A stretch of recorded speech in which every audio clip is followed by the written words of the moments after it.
Ćao, ja sam Viktor Bukto Knežević i ispred sam organizacije, odnosno sportskog kluba Level Up. U Dota svetu sam poprilično poznat, takmičio sam se na najvišoj svetskoj sceni, igrao za neke velike timove, najpoznatiji od njih je Fnatic, koji svakako dominira i LoL scenom u posljednjih 6-7 godina. Ono što ja želim ovdje da ispričam jeste zapravo kako se okupio naš Level Up Booster Energy LoL team i kako smo zakoračili u EBL.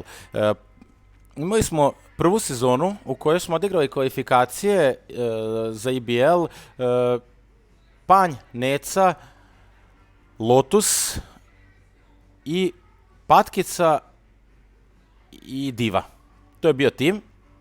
Odigrali smo kvalifikacije, nešto kratko smo vežbali i nismo prošli u EBL. Došla je sljedeća sezona i tu smo ubacili u tim Ryuzakija, Panja Necu, na midu je bio Rako i Klauni na topu. Poprilično po imenima ozbiljan tim, ali nije baš kliknuo. Imali smo još jednog momka sa Malte koji je bio trener i startovali smo jako ligu, pobedili smo ono Asus, sećate se vratno 34-11, ako se ne varam, i delovalo je kao da smo stvarno snažan tim, ali zapravo nismo izgradili onaj bonding, nismo se povezali dobro, poštovanje i poverenje u timu nije bilo na dovoljno velikom nivou, iako smo imali skilla. I to se pokazalo dalje kroz gejmove, završili smo 5. na tabeli, iskliznulo nam je to polufinale, ali dosta od toga smo naučili.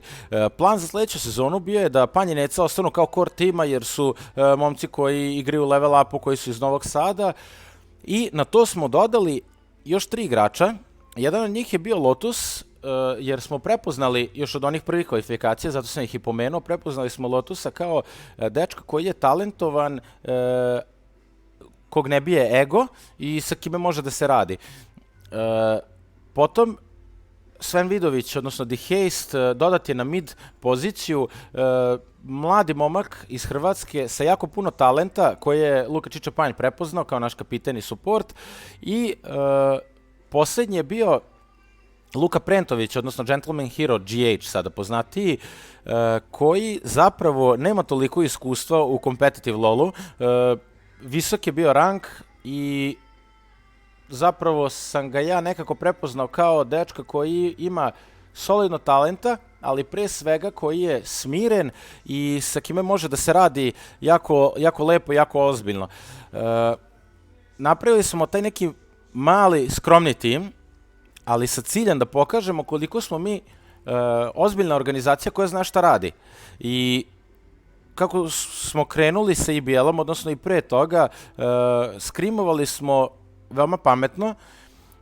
Napravili smo jedan bootcamp gdje smo se svi povezali i ono što nam je falilo u prethodnoj sezoni smo sada nadoknadili, a to je bilo poverenje, strpljenje, vera u tim.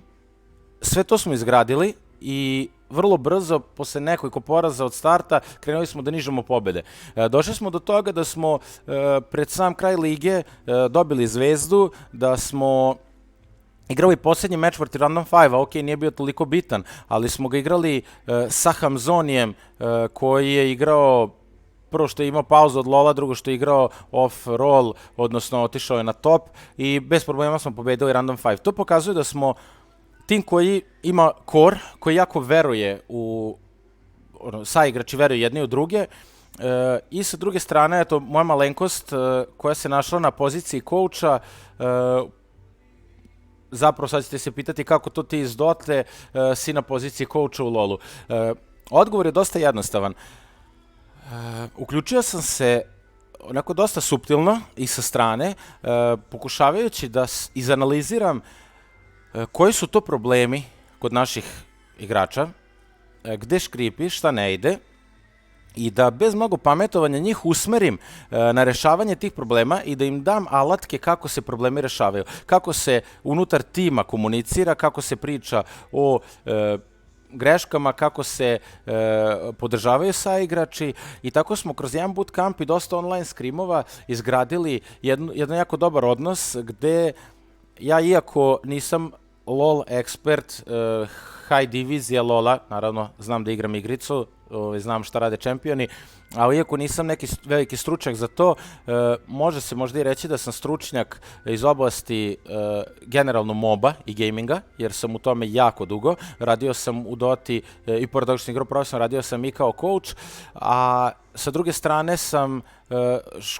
školovani trener, odnosno završio sam fakultet sporta i fizičkog vaspitanja, gde sam učio i metodiku obučavanja, i psihologiju sporta, i pedagogiju, tako da sve to zajedno ukombinovao sam u taj jedan projekat koji se zove Level Up Booster Energy LOL Team i za sada vidimo da je urodilo plodom. Ono što ja sad hoću da pričam je da objasnim svim LOL entuzijastima kako smo mi to radili i kako smo došli do ovog sada stanja gde zasigurno mogu da tvrdim da smo ozbiljni favoriti za osvajanje IBL-a. Znači, počeli smo tim onako skromno i krenuli smo da gradimo prvo komunikaciju. Gameovi su nam naravno bili jako loši, imali smo dosta problema sa top lane-om koji je u nekoliko zaredom skrimova izlazio sa skorom 0-10-0, pritom nije umirao čak ni u team fightu, nego su ga samo hvatali na side lane-ovima i to je nešto što nas je rezultatski kočilo, ali smo prepoznali gde su problemi i počeli da radimo na njima. Prvi je bio u komunikaciji, drugi je bio u koncentraciji i fokusu i mi smo te stvari ispravili i krenuli smo da gradimo našu igru. Onda naravno su došle, kada smo izgradili igru, došlo je nekoliko pobeda i potom par poraza. Ti porazi su nas, da kažem, krenuli su malo da lome tim, jer igrači nisu mogli da pronađu pravi razlog zašto mi gubimo. I to je jako teško uočiti i to je najveći problem u mobama i u timskim igrama, da se uoči šta je krivac za poraz. To može biti draft i po meni je to najgore da se okrivi draft. Zašto? Jer svaki draft može biti dobar ako tim zna da ga iskoristi, ako zna kako da igra sa njim.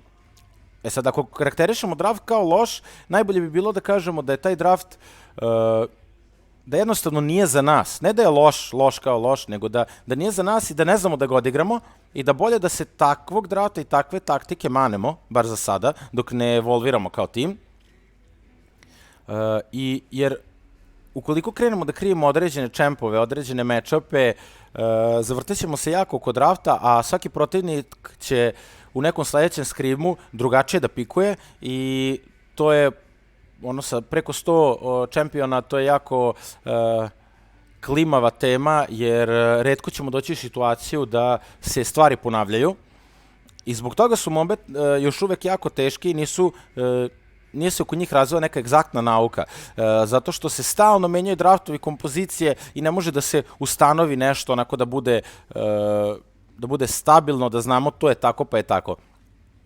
I jednostavno često se i desi da ima 5 različitih mišljenja unutar tima i da su svih 5 mišljenja tačni. Sad, to je problem po meni koji treba rešavati. Znači, ukoliko pustimo draft i ne okrivljamo draft, nego krenemo od svojih grešaka, tu je već jako dobar put ka nekom poboljšanju i eventualnom uspehu. Znači, svaki igrač je dužan da prvo gleda kroz sebe, pa onda druge. Znači, da se ne bavi sa igračima, koje su oni magije promašivali, da li im je dobar talent build ili da li item build im je možda kao pogrešan, način igre, pristup igre i tako dalje, nego mnogo je bitnije da krenemo od sebe i da neke svoje sitne greškice ispravljamo. Kada svaki igrač ispravi, i to se kod nas i desilo, svaki igrač je ispravio neku svoju ili nekoliko svojih osnovnih grešaka, jednostavno gameovi su počeli da postali su mnogo više fluidni, počeli su da teku i kada smo došli do tog nivoa da naši gameovi teku i da se ne prave neke banalne i početničke greške, onda smo mogli da se fokusiramo na celu veliku sliku, odnosno na naš tim. Tu smo dobili prostora da strateške stvari počnemo da menjamo. Kada ćemo rotirati, koliko duboko može da split pušuje top laner, da coolujemo redovno portove, da zapisujemo flasheve i velike cooldownove. Kada smo to sve sredili, onda smo počeli da igru smo podelili na dva osnovna dela, odnosno 4. Znači na early i mid game. Late game smo ostavili za kasnije jer je late game stvar koja je jako individualna od meča do meča, a early i mid game su stvari gde mogu da se povuku neka pravila. I tako je early game podeljen opet na dva dela, a to je prvih 15 minuta podeljeno na 7 plus 7. To je jasno pokazano sa stvaranjem Dragona, sa isključivanjem plate-ova iz igre i onda smo pravili malu računicu kad nam se isplati u kojoj tim kompoziciji da radimo Zmaja, kada da rotiramo na Heralda, koliko nam je bitno da guramo plate-ove i kada da uzimamo tavere. Svaki objektiv na mapi nešto dalje diktira. Najlogičnije taveri, to jest, ajde da krenemo od početka, Zmaj diktira early team fight, znači do pojave Zmaja nema team fightova, od pojave Zmaja se stvaraju prvi team fightovi, koji naravno mogu i da se izbegnu. Herald je drugi team fight, gde imamo situaciju da može se desi da se Zmaj ne uradi do 10. minuta i onda da se timovi podele, jedni odu na Heralda, drugi odu na Zmaja. Treća stvar su plate-ovi, to je onako dosta lane-based stvar, ko odigra kako svoj lane. Uglavnom se ne prave rotacije zbog plate-ova, ali posle toga uništavanje tavera diktira jako kretnju na mapi i mi smo se kao taj drugi deo early game-a jako posvetili tome koji ćemo taver kada uzeti i na kom ćemo delu mape igrati. Kada smo te stvari savladali, prešli smo na mid game, odnosno kako ćemo da radimo rotacije, kako ćemo da radimo split pushove i ono poslednje što smo vežbali je kako da radimo neke ambush gankove, odnosno da se krećemo tajanstveno po mapi i da se sakrivamo po buševima i da tu hvatamo protivnika. Puno je trebalo vremena da mi izgradimo, da dođemo uopšte do tog nivoa, da možemo da pričamo o tim stvarima, jer da bismo uopšte pričali, mnogo je bitno da smo svi zajedno na nekom LAN bootcampu. Zašto? Jer ako pričamo online preko TeamSpeaka ili Discorda, dešava se problem da dok jedan priča, drugi ne može da mu upadne u reč ako ima nešto bitno da kaže, a ovako u LAN kad se gledamo, dok ti pričaš vidiš da neko napinje, da mu se menja neka gestikulacija mimika lica i da želi nešto da kaže. Onda možeš da stišaš malo svoj ton, da sačekaš, da ga pustiš da on se ubaci s nečim da kaže, pa ti nastaviš tako dalje. Na TeamSpeaku je to problem, jer čim neko zucne, pošto ste svi na mikrofonu, jako se čuje prekida ovo koji priča i to zna da bude neprijatno. S druge strane, kada pričaš, ne znaš da li to što i koji sluša. Možda je igrač spustio slušalice na sto i otišao u WC ili da pravi sebi sendvič i uopšte te ni ne sluša, vrati si kasnije još jednom kaže da, slažem se i time ne može tim da se podigne na neki viši nivo. Kada se svi zajedno u lanu, kada padnu možda i neke kao teže reči, osude, i dalje je moguće da čovek to prihvati onako samokritično, jer mnogo znači kako si mu to rekao, kakva ti je bila mimika lica, koja boja tona, uopšte tvoje postavljanje tela. I samim tim, zbog tih bootcampova došli smo do situacije da možemo mnogo iskrenije da pričamo i da prihvatamo greške i da sugerišemo jedni drugima na greške. Radili smo dosta team buildinga gde smo se upoznali i povezali i to sve zajedno nam je pomoglo da možemo da pričamo zapravo o igri.